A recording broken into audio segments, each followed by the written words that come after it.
Hey friends, this is Blake Smith, project manager for Faith Unfiltered podcast. We have an exciting episode for you this time, and it is another cross post from none other than Ministry for Dummies, our friends Humberto Tinsman and Jacob Ross. We hope you enjoy. Take it away, Humberto and Jacob.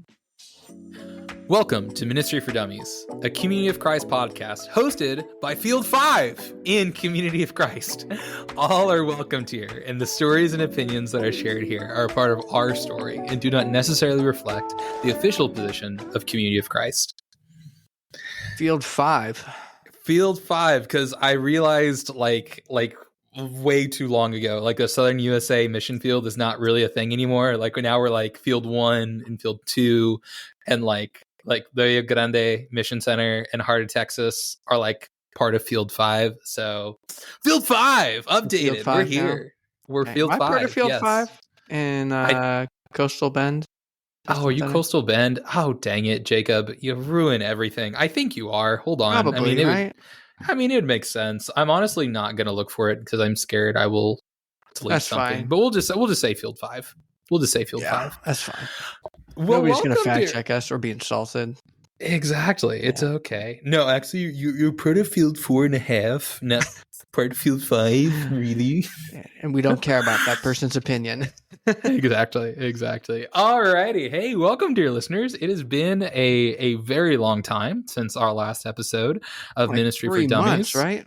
Is that right? It's honestly, it's something like that, which is kind of insane. But it's not been because Jacob and I can't stand each other, even though that is part of it. And I mainly can't stand him because, it's mainly because for some weird reason, we've selected the timeline and the reality where Aaron Rodgers is more healthy than Jaden Daniels. And this is the world that we are in. So far. Jaden Daniels needs to do more ayahuasca. I mean, that's the recipe, I guess. Or if you're really, staying in parallel with Aaron Rodgers' early career track, I think the answer is Percocet. Oh, that is true. That is true. I would not encourage that. So no, Ministry for Dummies does not condone that. 2 months. Since we last released an episode. That's crazy. That's crazy. But hey, we've had a wild 2 months. So I know. Before we get into the meat and potatoes of things, Jacob, what's been going on in the past 2 months? Well, I mean, isn't what's been going on in the last 2 months kind of the meat and potatoes of this episode? I mean, yeah, really, because I was too lazy to write something. So, yeah. So, I mean, we kind of are getting the meat and potatoes. We owe the people an explanation, Yes, we do. Tens of people who will listen to this podcast over the next 3 to 4 years. Exactly.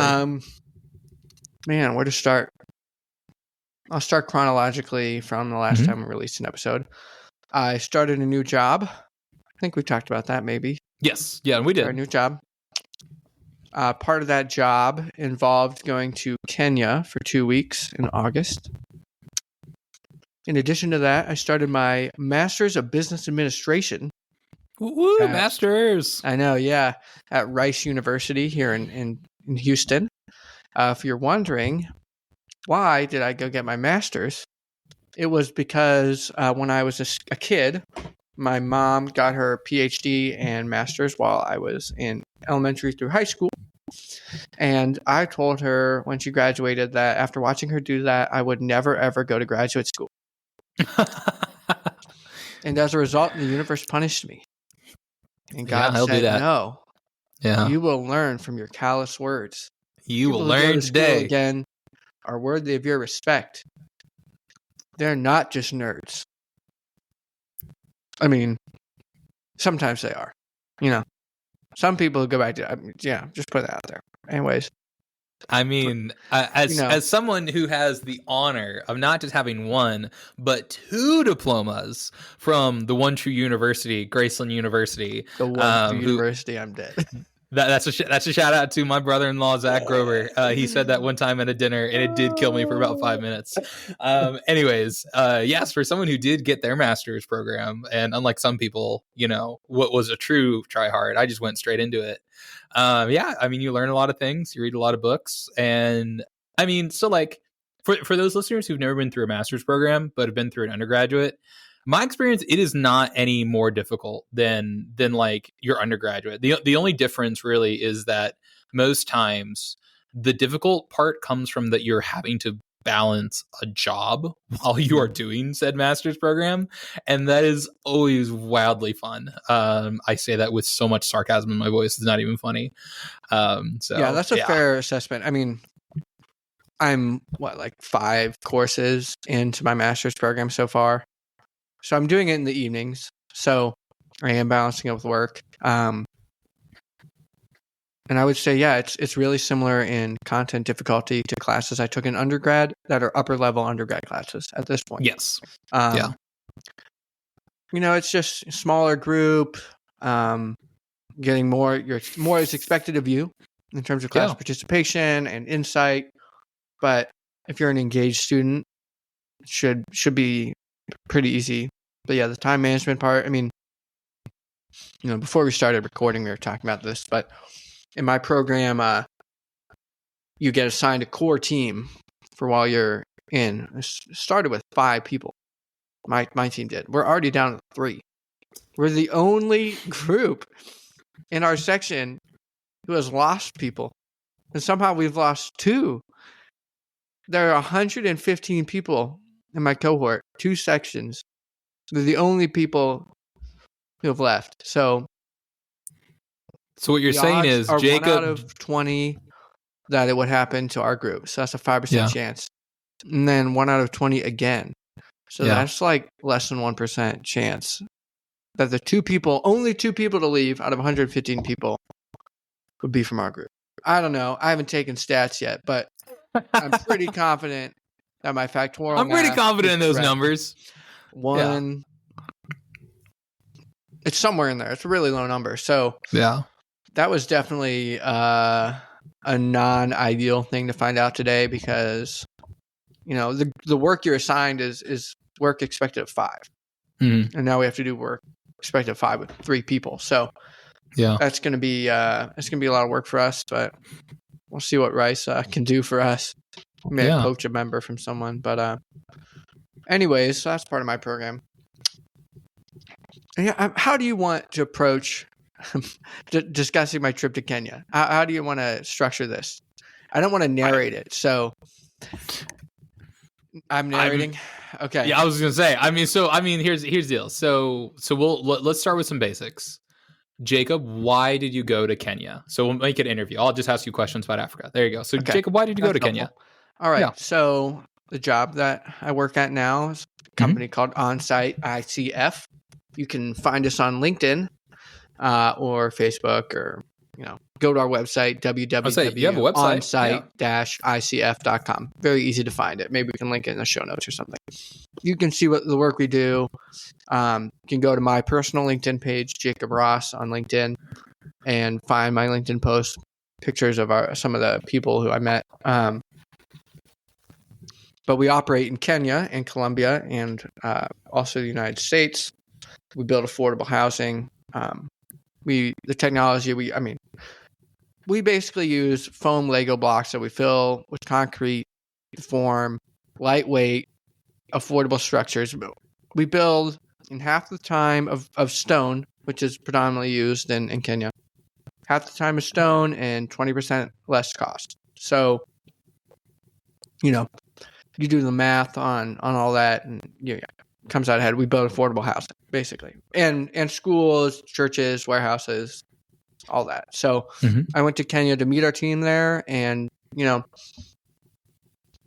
see what our structures look like in person, built successfully, and what they've looked like. I mean, been there, 3 or 4 years. So how do they look after time and how are they holding up? The answer is very well. Yeah. And so, that's why I went was for work. So question, are the contacts you're making in Kenya just contacts in the community of Christ, or are these other community members as well? Oh, no, these are, honestly, we only have one community of Christ contact in Kenya, and that wasn't even a sales call. This is fun. So our primary headquarters in Kenya is in Nairobi. If you don't know what Nairobi is, it's the capital of Kenya. Massive city. Fun fact, the UN headquarters are going to move there in the next year. So currently UNICEF, UN Women's Fund, UN Orphans, maybe, UN Health Agency. I don't know. There are several of the UN agencies have already relocated there, and the UN headquarters is expected to follow them, move to Nairobi. Massive city. And in that city is one Community of Christ congregation. It's in one of the nicer neighborhoods in it's called Karen. So we went to church on Sunday because we were there, right? So we wanted to worship while we were there, my dad and I. So went to church, and while we were there, the pastor was like, "We're building a new sanctuary." I don't know if that's true or not. At the time of recording, Ron Harmon has not responded to my email to verify. Ooh, don't call out Ron. True. We love Ron. We do. I'm just, it has yet to be verified. Yeah. But, assuming that's all above board. So then we were like, well, yeah. Hey, we build things. We have blocks. We build things. We do it cheaper and faster, and we'll guarantee quality. So, whatever. Yeah. We're church members. I mean, we don't work for free, but we'll do it for cheaper. So, anyways, yeah, that was like the one. But most of them are, NGOs, non-governmental organizations, or we were like the equivalent of credit unions. They're more active in Kenya because traditional financing bodies and systems, they don't accept the lower end of people financially, right? So. They have what are called SACCOs. So we're working with SACCOs, like large credit unions, to target their members who are looking to build low-cost housing. So that was a lot of what we did was NGOs and SACCOs and schools. Yeah, awesome. A lot of schools. Yeah. So there's a few different things that I want to pick on. Number one, wow, what did you say? Dang it, I knew I was going to lose it. We won't work for free. We work for cheaper. Great tagline. That needs to be on every Community of Christ church in the country. We're not free, but we'll work for cheaper. There you go. I like, we're not a nonprofit, but we're a for less profit. For less profit. There you go. Less profit. There you go. I like that. So, Jacob, I know that you've been to Africa a few different times. Just once. For someone who's so two times, twice. Two, now twice. Yeah, now twice, right. now twice. Okay, right. Yeah. See, come on now, don't sell yourself short, Mr. Globe Traveler. What is a misconception that especially people from the United States have of Africa that if you could quell, going to a major city, because I know Nairobi is a very large city, and that's like often where that's often where many ministers of the church do go to connect with the African church and to go across continent. What are some misconceptions that you could tell people? The food is much more heavily influenced by India than you would think, especially East Africa. Yeah, I think a lot of people, don't have a picture of what African food is. We have to remember the spice trade along the Indian Ocean and the coast has been going on for thousands and thousands of years. Yeah. And so the spice profile of African food is similar in a lot of ways to Indian food. I love Indian food, so I really like African food. I also love fish, so I really love African food. Nice. The misconception, other misconception. I think people have a misconception of the scale of poverty. And the way systems are built and the way they affect poverty. I mean, the cities, they get the headlines. The slums in the cities, they get the headlines. But the rural areas, that's where the rubber hits the road. I mean... What do you mean by that? The level of abject poverty and access to resources is staggering. I mean, I don't think I appreciated... I'm speaking for myself. I don't think I appreciated this enough accurately beforehand. Watching children carry jugs of water along the highway and remembering the last time I saw water. Mm-hmm. And I'm driving. Yeah. And they're just doing that. Yeah. So I, not to take away from your African experience, but I think when I've traveled to areas that experience, real poverty, not what we would consider in the United States poverty, but yeah, and that even I would take that back, but just that abject level of poverty. That first night back to home, back into the United States, is the biggest culture and world shock I think anyone ever experienced. Like taking a hot shower, even taking a shower in general feels wrong. Like it feels like you are doing something incorrect because you've seen that, and I think especially people in the United States, we take so much for granted, but especially just access to clean water is such. I will say for myself, I believe it should be a universal right, and it just isn't in the world.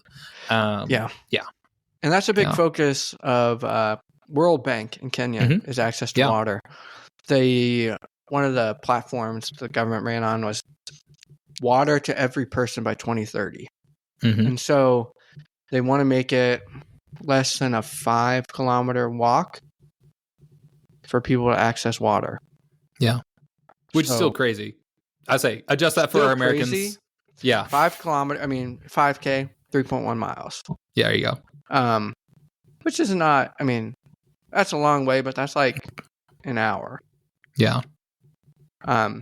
If you're walking at a normal pace, that's an hour one way. Keyword one way. That's a keyword. One way. Yeah. Keyword one way. So that's fresh water. I don't know what I ate while I was there. I was in great, and I cannot stress enough the emphasis I'm putting on this word.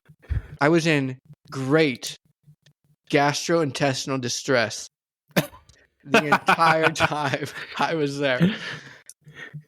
And, I won't spoil it, but let's just say my father and I used some restroom facilities that otherwise I would never have once in my life considered using. Come on now. But all that to say, you take those things for granted. Oh yeah. And also another misconception, like the scale of refugee camps, like I saw like 360,000 people in a refugee camp in northern Kenya. And that was one of their smaller ones. The UN is running. And people there live in 18 square meters. All right, so I'll do the math for you. That's roughly 190 square feet. That's a family of 5. 1-room shelter. When you get there to the camp, you get a camp. Well, first of all, you get processed in, and you're staying in like a large multi-purpose room. Okay, whatever. Then you get a canvas tent. Those are expected to last about a year. After a year, you get transitional shelter, and the way the UN does it, they give you 64,000 Kenya shillings. For reference, that's roughly 135 shillings to the dollar. So do the math, $475 roughly. And with that money, you buy wood posts, tin sheeting for your roof, or iron sheeting, usually iron. And like the what's the brand? Tyvek, like the home wrap that you would see, you would see on a house in the US. And you build a house with that. Yeah. And then after another year, 2 years, you get approved for permanent housing funding, which is 264,000 Kenya shillings, roughly, what's that, like $2,000? One second. I'm doing all this math on the fly in case everybody can't tell. No, that's your master. That's your master's degree. It's your master's degree. It's coming in. Roughly $2,000. Yeah. To build a 18 square meter house, 190, 1 room. Yeah. Those are built out of stone, dirt floor. You reuse the iron sheeting from your transitional shelter for the roof. They're not plastered. They're not grouted well. They'll flood. Mm-hmm. But it's a Band-Aid, and that's what people care about. But right? The problem is the way that refugee camps were structured. The UN used to structure refugee camps was under the assumption that people would return from whence they came. But in camps like this one, which are near South Sudan, people are not going back. And they probably won't ever. In fact, this camp has been there for 19 years. So it's just the reality of the political situation in South Sudan. And so now they've changed their approach to integrate members of refugee camps in the communities in which they live. And so that's a very interesting process. The long story short of that is, for every house the UN builds in a refugee camp, they must provide funding to build a house of equal value for a community member in the community in which the refugee camp is located. And this is to reduce feelings of resentment that, oh, I'm living in abject poverty, and these guys who fled here are getting foreign dollars to live in a house, and I'm living in my, oh crap, I can't remember the name of it, but like I'm living in my traditional shelter, which is semi-permanent and made of wood, and we have termites, and why are these guys getting stuff? Right. So it's an interesting dichotomy. Yeah, definitely. What are some of your biggest takeaways from that experience being there? Man. I mean, I have my business takeaways and my personal takeaways. I'll start with personal. It's more relevant. I've never been to a refugee camp before. I can't speak for most of our listeners. I'm going to go out on a limb and say almost everybody listening to this has not been to a refugee camp. I was not ready for it, and we went to a relatively nice part of the camp. So this camp is up in an area called Turkana, and it has three, we'll call them stages, right? The first part of the camp was built in 2006. Another part was built in 2009, and we went to the part that was built in 2016. So it's newer and it's nicer. And there's still like the level of malnutrition amongst children, the conditions in which people are living is it is staggering. It is staggering. So that was my number one takeaway. Like, it humanizes it. Not that I ever thought less of people in refugee camps, but it gives context. No, 100%. 100%. And I think especially individuals who don't know, like they hear things like refugee camps, and especially in the United States, we think it's a world away, and it's something that we don't see, and it's pain and suffering that we don't hear about, but we just hear, oh, this amount of dollars from worldwide mission tithes or from local governments goes to these things. But because we don't have that human connection, it's a thing. It's not actual human beings that are being impacted by unnecessary war and suffering. And I think especially things like charities, things like tithing, things like the scriptures take on a whole new meaning once you actually see true blue suffering that we're talking about. Like, unnecessary suffering is not talking about, forgot to fill up my car up from gas this morning, like, oh no, woe is me, or oh, I stubbed my toe. Like, we're discussing the root of human suffering that goes on in our world every single day, and we are simply asking to not be blinded by our own stuff, that we remember that it is a greater conversation. Yeah. And another note, I think a lot of people think of refugee camps as like a place where it's just, it's handouts. Yeah. And to an extent, That's true. But then you have to remember, this camp is an hour and a half away from the nearest airport. And when I say airport, I use that term very generously to describe the place in which we landed. Yeah. And then drove another 120 kilometers. So there is no way to earn a living in this camp because there is nothing there. It is in the middle of the desert.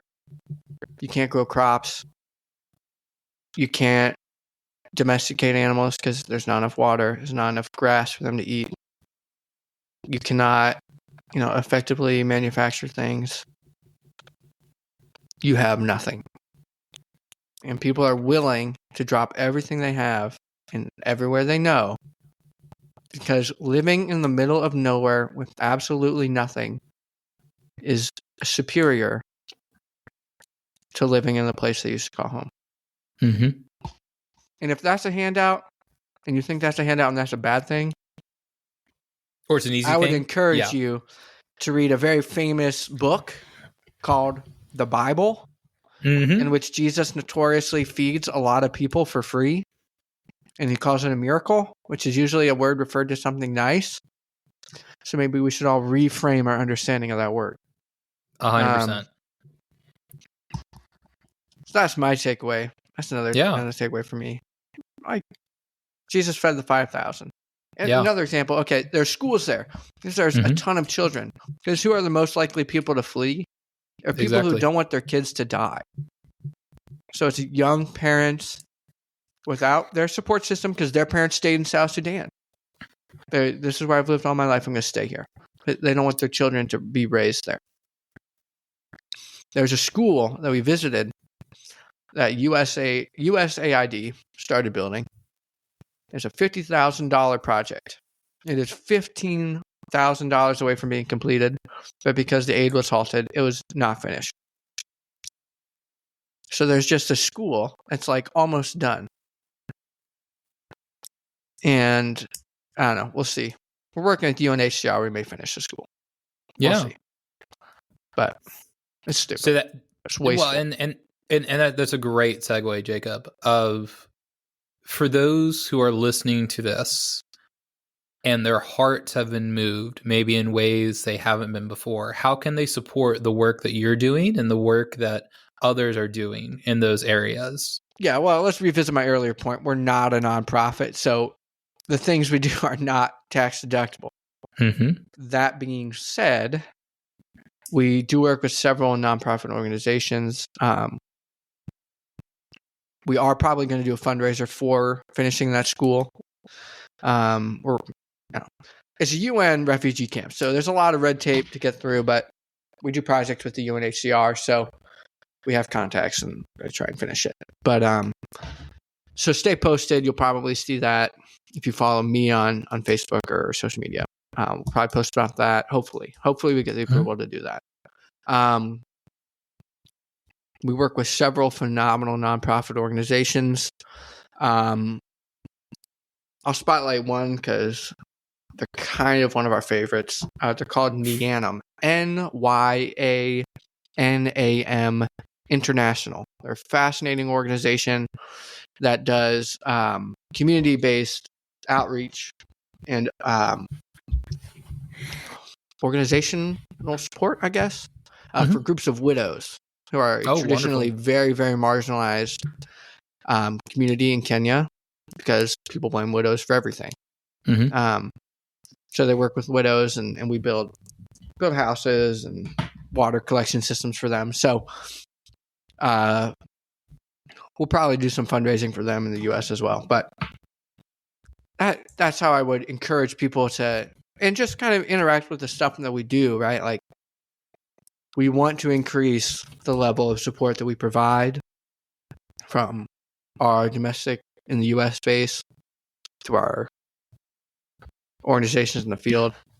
Heck, if you want, my email for anybody who's listening to this and is interested in what we do, my email is JROSS@onsite, that's ONSITE onsite-icf.com.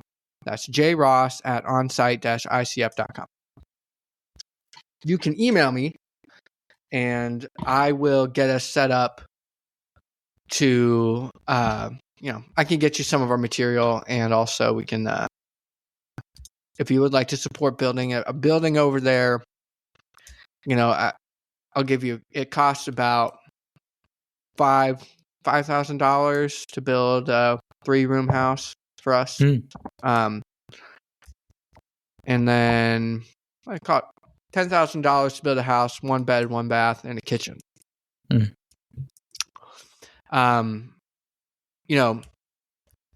As far as, work with an organization that's more familiar to people, Outreach International, this actually started as an Outreach International project, this technology. And then what happened is the guy who we were working with, so it was Outreach, us, I say us, Outreach, my dad, and a guy called George Romanian, who was building churches in Mexico using a similar technology. They were pursuing that, and then just kind of, as funding priorities shifted, kind of fell by the wayside, and my dad wanted to keep up. He thought it was viable. So that's why we do what we do now, because we're out kind of striking on our own. All that to say, the organizations in which we work are all very similar to Outreach, because it's the organization we're familiar with. We work with a lot of community-based organizations in that operate in a manner similar to Outreach. Yeah. Awesome. Well, and again, I think it's important, to remind everyone that when we talk about stewardship, it's important to save. It's important to have enough for our expenses, but it's also important to pass it on. And, whether you do that in tithing or other charitable organizations, and the ideal would be to have enough to do both. It's important, I think, that you do something. That's something that I do strongly believe in, of trying to help someone else out who needs it. Because as Jacob shared, whether you can donate $5,000, hey, if you have the power to do that, awesome, do it. Or if you can just donate $1. $1 does make a difference. And I guess that's the biggest thing that I always tell people is, don't let the amount stop you from donating. Mm-hmm. It is, are you showing up? Are you willing to give of yourself, and not just of monies, but also your time and your talent? And I do believe in that. I know that's kind of a cliche sometimes in the church, your time, your talent, and your treasure, but I still deeply believe in it. I think those are things that keep us grounded, not just to, church life and church world, but also to each other, like as human beings. Mm-hmm. Like if you are giving of yourself to someone else, I think that keeps you richly grounded in creation, which is so important to do. And the purchasing power of $1, is still significant. You can do 100%. I mean, line for poverty or extreme poverty is living on less than $1 a day. Yeah. So I last question, because I know, Jacob, you've got to do a lot of talking on this, but I hope you hear the heart of this question. Do you think this trip and this work has impacted how you view yourself as a minister in ways, or the ministry that you provide? That's a deep question. Yeah. I don't think it's changed how I view myself as a minister, because I don't view the work I'm doing in the same scope as ministry I've traditionally provided, right? Like, traditionally I've been more like worship music based minister. Yeah. So I don't think it's really changed it. It has affected how I see myself affecting the world in which I live. Yeah. So And to your point, that is ministry. 100%. That is ministry. I'm not doing the work for free. So I don't want to. I'm not like some white knight. But I think that still, at the end of the day, the end of the day, it's affected the way that I view myself in terms of purpose. Definitely. Yeah. Love that. I think that's, you and I, we both talked about this off camera and on camera. Like, we do what we do, and I consider what you do 100% ministry. We do what we do not because of money, but because we see the impact it makes on the world. And not in grandiose ways, but in small ways. Like, if you can impact, I think, someone's daily life in a positive way, that's worth doing. And, you'll chase after that as much as you can. So, I wanted, Jacob and I, we got to see each other right before a wedding, right before he left for Africa at a wedding. Which was a terrible time. Oh, it was like beautiful awful. Wedding. A beautiful wedding. Hold on. Beautiful wedding. We got to do the niceties. You're right. Yeah, Rachel niceties and first. Chris had a wonderful wedding. Congratulations. Lovely. Congratulations. We love you. It was awful. It was so hot. It rained. It was an outdoor wedding. It was humid. It was humid to start with. And then it rained. Yes. And Jacob and I had the brilliant ideas to wear suit jackets to this outdoor wedding, which was so stupid. Choice. So gosh, stupid. What were we were so thinking? dumb. And then like yeah. I got up at 3:30 the next morning and flew to Africa. Yeah. I was awake for 27 hours. Yeah. You were, and I called you a moron. Like, that was a stupid thing to do. But you were like, I got this wedding. It was my only time window to get there. Yeah. I was like, I have to go. I need 2 weeks, and this is my time.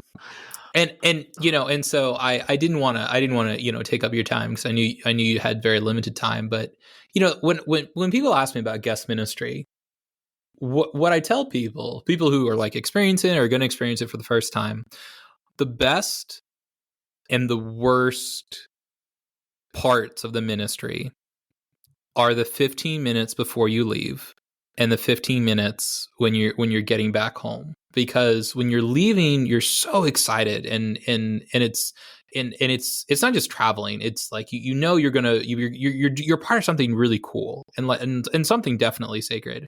But then when you're coming home, it's just this weirdness of like, you want to be home with your loved one, you want to be home with Allie, and you want to be home in your own space. But you're also like, what the heck did I just experience? Like how the heck do I go back to like, and drained, and you're tired and you're drained, and like, thankfully you're with your dad, so like you had someone who like kind of understands like what you've been going through. But oftentimes you're by yourself and you're like I can't articulate this. Like, even on this podcast where we've talked for about 30 minutes, like you cannot emotionally grasp the things that you've seen until you see those things yourself. And it doesn't matter how many times you view it on the news or pictures, until you are there and hear the pleading and hear the cries and hear also the hope that goes on in those places. Because that's all people can cling on to, is that hope. It is truly palpable. So yeah. This is another fun little story. This is an aside. All right, so I mentioned that we went to church while we were there. Yes. They don't have a church pianist, so I ended up playing. No, you did not. I did. I ended up playing the hymns, sight read them, on a keyboard at the Nairobi Community of Christ congregation. Shout out Nairobi Community of Christ. So it was me. They said they hadn't had a pianist there before. They had the piano, so somebody must have played at some point. But yeah, that was an interesting experience. Yeah, interesting experience to say the least. But yeah, it was an adventure. Very cool. Yeah, very cool. All right, very quickly, I'm going to share my not so cool, but like this, Humberto's been doing stuff too. It's cool. The title of this episode is Jacob Goes to Africa, and Humberto stayed home. So, like as listeners know, like I have a new job now in the church as the emerging generation specialist. And my first kind of project that I kind of spearheaded came out, and more people will know it. The September-October edition of the Herald. Oh, I hated that edition. That was you? Hey, I did that. Hey, now. Come on now. I knew it was you, and I was hoping you would bring it up so bad. I'm really proud of it. Like I'm not gonna lie. I'm not just dunking on you. I liked it. Yeah. I liked it. I just wanted to take a shot. Thank you. So like the thing I'm the most proud of, the cover is an actual real drawing that I got from a kid at World Conference. I assumed that was you. No. That actually came from a kid from World Conference because they enjoyed the youth caucus and they enjoyed like everything that we're doing. Jacob, I just gave you such a beautiful interview about Africa and you're just being a jerk about my project. Come on now. This is why I do the interviews. All right. And so just a shout out to like all the awesome international writers that came and like wrote wonderful things and shared pictures. I'm very proud of this Herald. I'm actually going to get it framed because like I was really happy the way it turned out. So even though Jacob hates it, I'm like proud of it. I saw that you did that. I was like, oh, that's interesting. Yeah. Learning from Humberto, and then I opened it. I was like, oh, this isn't Humberto. Yeah. So another thing that I've been doing is I've been going through a lot of the old youth materials that the church used to produce. And a part of that is we used to produce a lot of children's books. And so I have them here. We have a few of my favorites. Lehi, a man of God, that goes over the first chapters of the Book of Mormon. That was followed up by the Brass Plates of Adventure. The other second half. I know you cannot see it, but the characters are very not Middle Eastern. I'll just put it that way. So that's fun. We also have a wonderful book that's called Jomo, the Missionary Monkey, that talks about a monkey inviting people to what they call vacation church school, because apparently vacation Bible school wasn't around yet. So like I said, we're probably not going to use any of these books again in the life of the church, but it's been kind of fun. Oh, I forgot also another favorite, The Glowing Stones. So again, for my Book of Mormon friends and people who know Book of Mormon, this is all about the brother, Jared's brother. They call him not the brother of Jared, but Jared's brother, getting the stones in the barges, and there's God's hand touching the stones as well. So like I said, I actually really enjoyed like going through these and kind of seeing the throwbacks of what we used to produce. But it's also a good shout out to what we currently produce as well. This is a children's book called We Share by Monica Bradford that is available on heraldhouse.org. That actually is a really cool children's book that's all about the church. So would highly recommend that. So yeah, as Jacob's going to Africa, I'm doing children's books. So I'm having more fun. But yeah. I could say something. I won't say anything. I'm proud of you. I was going to make a poop joke. So of course you were. Yeah. And I didn't even make fun of your braces once the entire podcast episode. That's true. Yes. At the end of this, we can just, listeners, if you're wondering why does Jacob sound like he has a list? Like, what the heck? I got my wisdom teeth pulled in July. I didn't know that's what happened. You had your wisdom teeth pulled, dude. That's late. I know. Well, this is a recurring theme with me. My dentist told me two things when I was a teenager.